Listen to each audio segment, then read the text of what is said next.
क्या आप जानते हैं कि जब भी हम सांस लेते हैं तो हमारा शरीर परमेश्वर का नाम बोलता है। क्या आपने कभी ध्यान दिया है कि आपके सांस की आवाज कैसी होती है? वो आवाज परमेश्वर के नाम के जैसी होती है। चाहे आप अपने मुंह से बोलें या नहीं, फिर भी आपका शरीर परमेश्वर का नाम बोलता है। हमारे शरीर को परमेश्वर ने ऐसा बनाया है कि जब भी हम सांस लेते हैं तो हमारा शरीर परमेश्वर का नाम बोलता है, अपने सृष्टिकर्ता का, अपने परमेश्वर का, अपने बनाने वाले का नाम बोलता है। आगे वीडियो में मैं आपको एक ऑडियो सुनाऊंगा जो कि सांस लेते समय रिकॉर्ड की गई है, और आप उस ऑडियो को सुनकर हैरान होंगे कि जब भी हम सांस लेते हैं तब हमारा शरीर परमेश्वर का नाम बोलता है। चाहे कोई गूंगा हो, बहरा हो या अंधा हो या किसी भी बीमारी में हो, जब वो सांस लेता है तब उसका शरीर परमेश्वर का नाम बोलता है। अब ये कैसे हो सकता है? भला कोई सांस लेने से परमेश्वर का नाम कैसे ले सकता है? इसका भेद जानने के लिए हमें पहले ये जानना होगा कि जीवित परमेश्वर का नाम क्या है। बाइबल बताती है कि जब परमेश्वर ने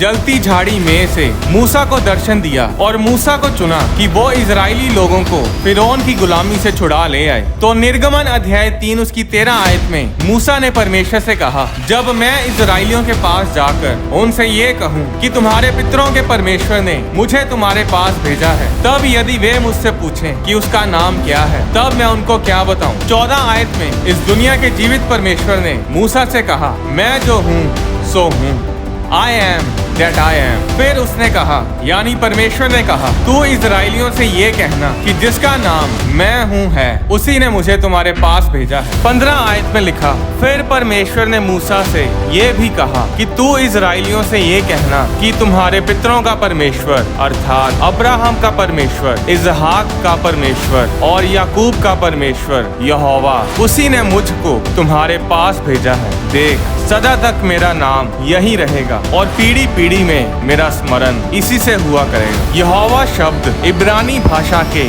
याहवे शब्द से लिया गया है। याहवे वो नाम है जो परमेश्वर ने खुद मूसा को बताया था। याहवे नाम के बहुत गहरे मतलब है। ये हम एक अलग वीडियो में शेयर करेंगे। जो रिकॉर्डिंग आप सुनने जा रहे हैं उसे बड़े ध्यान से सुनिएगा। जब हम सांस अंदर लेते हैं तो आवाज आती है या, और जब हम सांस बाहर छोड़ते हैं तो आवाज आती है वे। जो रिकॉर्डिंग आप सुनने जा रहे हैं ये एक इंसान के सांस लेने की ऑडियो है। अपने सारे काम छोड़कर अपना पूरा ध्यान इस ऑडियो पर लगाइएगा। अगर आपके पास ईयरफोन्स हैं तो ईयरफोन्स लगाकर सुने।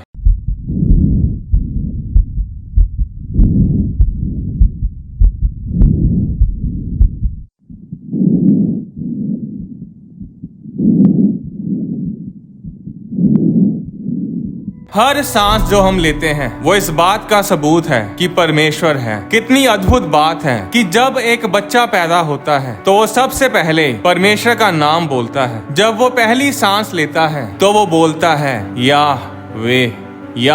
और जब एक इंसान मरता है तो वो भी जाते जाते अपनी आखिरी सांस में भी परमेश्वर का नाम बोलता है याहवे। कोई भी इंसान, चाहे वो किसी भी धर्म या जाति से हो, चाहे वो America, UK, Canada, India, Pakistan, Nepal, कहीं से भी हो, गरीब हो या अमीर, वो कोई अलग तरीके से सांस नहीं लेते। हर कोई जब सांस लेता है तब परमेश्वर का नाम लेता है याहवे।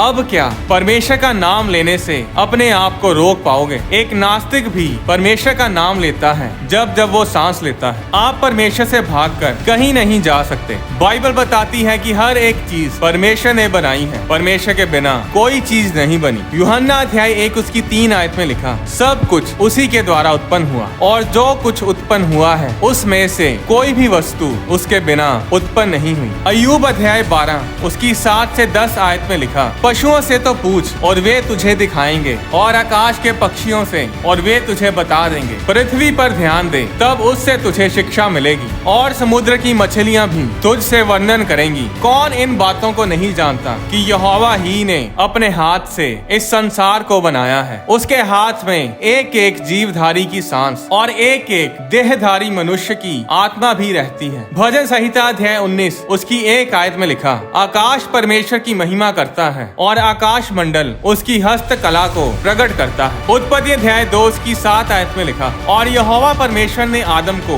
भूमि की मिट्टी से रचा और उसके नथनों में जीवन का श्वास फूंक दिया और आदम जीवित प्राणी बन गया। परमेश्वर ने उस मिट्टी के पुतले में अपनी सांस को फूंका और वो मिट्टी का पुतला जिंदा हो गया। और उस आदम और उसकी पत्नी हवा से ये सारी दुनिया बनी है। हम सब, ये सारी दुनिया आदम और हवा के बेटे बेटियां हैं। परमेश्वर की सांस ने उस मुर्दा पुतले को जिंदा किया। हम जिंदा इसीलिए हैं क्योंकि परमेश्वर की सांस हमारे अंदर है। हमारी सांसें परमेश्वर का नाम बोलती हैं और जिस दिन ये सांसें परमेश्वर का नाम बोलना बंद कर देती हैं, उसी दिन इंसान की आखिरी सांस होती है। बाइबल में जगह जगह लिखा है कि क्या पेड़ पौधे, क्या जानवर, समुद्र, पर्वत, ये सारी धरती परमेश्वर की स्तुति, परमेश्वर की महिमा करती है। सारी सृष्टि अपने सृष्टिकर्ता के होने को ग्रहण करती है। हर चीज परमेश्वर की महिमा करती है। भजन संहिता अध्याय 150 उसकी 6 आयत में लिखा, हर वो चीज जो सांस लेती है परमेश्वर की महिमा करे, यह की स्तुति करो। आप चाह कर भी परमेश्वर से दूर नहीं भाग सकते। भजन संहिता 139 उसकी 7 से 12 आयत में लिखा, मैं तेरे आत्मा से भागकर किधर जाऊं या तेरे सामने से किधर भागूं? यदि मैं आकाश पर चढ़ूं तो तू वहां है। यदि मैं अपना बिछौना अधोलोक में बिछाऊं तो वहां भी तू है। यदि मैं भोर की किरणों पर चढ़कर समुद्र के पार जा बसूं तो वहां भी तू अपने हाथ से मेरी अगुवाई करेगा और अपने दाहिने हाथ से मुझे पकड़े रहेगा। यदि मैं कहूँ कि अंधकार में तो मैं छिप जाऊंगा और मेरे चारों ओर का उजाला रात का अंधेरा हो जाएगा, तो भी अंधकार तुझसे ना छिपाएगा। रात तो दिन के तुल्य प्रकाश देगी क्योंकि तेरे लिए अंधेरा और उजाला दोनों एक समान है। आप चाह कर भी परमेश्वर से दूर नहीं भाग सकते। इस दुनिया को बनाने वाला, हमें बनाने वाला परमेश्वर हमारे उतना ही नजदीक रहता है जितना कि सांस लेना। जब बच्चा माँ के पेट में होता है तो तकरीबन 19 दिन के बाद बच्चे की आंखें बननी शुरू हो जाती हैं। 22वें दिन बच्चे का दिल धड़कने लगता है। 8 हफ्तों तक बच्चे के सारे ऑर्गन्स डेवलप हो जाते हैं और बच्चा सुनना शुरू कर देता है। और इसीलिए एक गर्भवती, एक प्रेग्नेंट औरत के आसपास कोई भी गलत या नेगेटिव बात आपको कभी भी बोलनी नहीं चाहिए।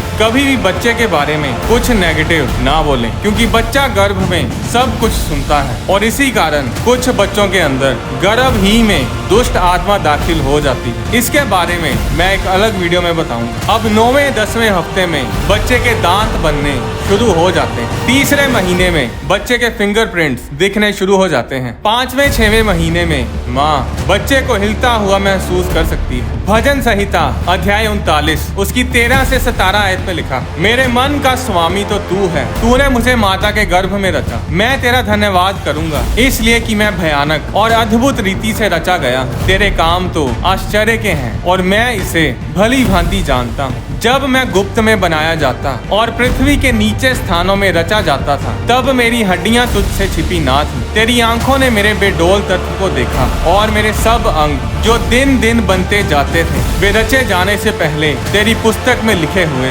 मेरे लिए तो हे परमेश्वर तेरे विचार क्या ही बहुमूल्य हैं, उनकी संख्या का जोड़ कैसा बड़ा है। बाइबल बताती है कि परमेश्वर हमें गर्भ में रचता है और बाइबल ये भी बताती है कि दिन प्रतिदिन हमारे अंग बनते जाते हैं। बच्चे में आत्मा तभी प्रवेश करती है जब बच्चा गर्भ में कंसीव होता है और इसीलिए अबॉर्शन करना पाप है। अबॉर्शन एक मर्डर है। मायने नहीं करता कि आप किस धर्म, किस जाति से हैं। हर एक जन को परमेश्वर ने उसकी माता के गर्भ में उसे रचा है। ये शरीर परमेश्वर की महिमा के लिए हमें दिया गया है। मरने के बाद कोई दोबारा जन्म नहीं होगा। ये जीवन हमें एक ही बार मिलता है। मरने के बाद या तो इंसान स्वर्ग जाता है या फिर नरक। इसके अलावा कोई और जगह नहीं। आप कोई अच्छे काम करके इंसान नहीं बने। आप जितने मर्जी अच्छे बन जाएं, जितने मर्जी धर्मी बन जाएं, फिर भी आप परमेश्वर के सामने धर्मी नहीं बन सकते। बाइबल बताती है कोई भी धर्मी नहीं, सब ने पाप किया है। मनुष्य जितना मर्जी अच्छे काम कर ले, जितने मर्जी दान दे दे, वो सब काम आपको परमेश्वर के सामने धर्मी नहीं बना सकते। आपके काम आपको मुक्ति, साल्वेशन, उद्धार नहीं दिला सकते। आप जितनी मर्जी लंबी लंबी यात्रा कर लें, जितने मर्जी पहाड़ों पर घूम आए, मुक्ति सिर्फ विश्वास से मिलती है और वो विश्वास यीशु मसीह पर करके ही हम धर्मी बनते हैं। हमें साल्वेशन मिलती है। अगर आप मुक्ति, सल्वेशन पाना चाहते हैं तो आपको यीशु मसीह को अपना उद्धारकर्ता ग्रहण करना होगा। आपको यीशु मसीह पर विश्वास करना होगा। अगर आप यीशु मसीह को अपना उद्धारकर्ता ग्रहण करना चाहते हैं तो ये प्रार्थना मेरे पीछे बोले। प्रभु यीशु मसीह, मैं अपने गुनाहों को मानता हूँ कि मैंने पाप किए हैं और मैं आपसे माफी मांगता हूँ। मैं विश्वास करता हूँ कि आपने मेरे लिए अपनी जान क्रूस पर दी और तीसरे दिन मुर्दों में से जी उठे। मैं आपके उद्धार के तोहफे को, आपके साल्वेशन के गिफ्ट को स्वीकार करता हूँ। मैं अपने पापों से तौबा करता हूँ और अपनी पुरानी पाप वाली जिंदगी से मुंह मोड़ता हूँ। प्रभु यीशु मसीह, आप मेरे दिल में आए। मैं आपको अपना उद्धारकर्ता, अपना सेवियर ग्रहण करता हूँ। आमीन। आने वाली वीडियोस में मैं आपको बताऊंगा कि यीशु मसीह इस धरती पर एक औरत के द्वारा जन्म लेकर क्यों आए। वो ऐसे ही प्रकट हो सकते थे, फिर उन्होंने एक इंसान की तरह जन्म क्यों लिया। यरीहो की दीवार के गिरने के पीछे क्या रहस्य था। स्वर्ग दूतों को हम काम पर कैसे लगा सकते हैं। क्या स्वर्ग दूतों को हम आज्ञा दे सकते हैं। क्या स्वर्ग दूत हमारी आज्ञा मानते हैं। प्रार्थना का रिजल्ट कैसे लेकर आए। क्या हम इस दुनिया के अंत के नजदीक पहुंच चुके हैं। परमेश्वर के वचन से जुड़े गहरे भेदों की वीडियोस को देखने के लिए होली स्पिरिट प्रोडक्शंस चैनल को सब्सक्राइब करें और साथ ही बने बेल आइकन पर क्लिक करके ऑल नोटिफिकेशंस को सिलेक्ट करें ताकि चैनल पर अपलोड की जाने वाली हर वीडियो आपके फोन में जरूर पहुंचे। अगर आप डोनेट करना चाहते हैं तो आप होली स्पिरिट प्रोडक्शंस के बैंक अकाउंट में या QR कोड के जरिए भी हमें अपनी डोनेशंस भेज सकते हैं। अगर ये वीडियोस आपके लिए आशीष का कारण है तो इस चैनल को सपोर्ट जरूर करें। परमेश्वर आपको आशीष दे।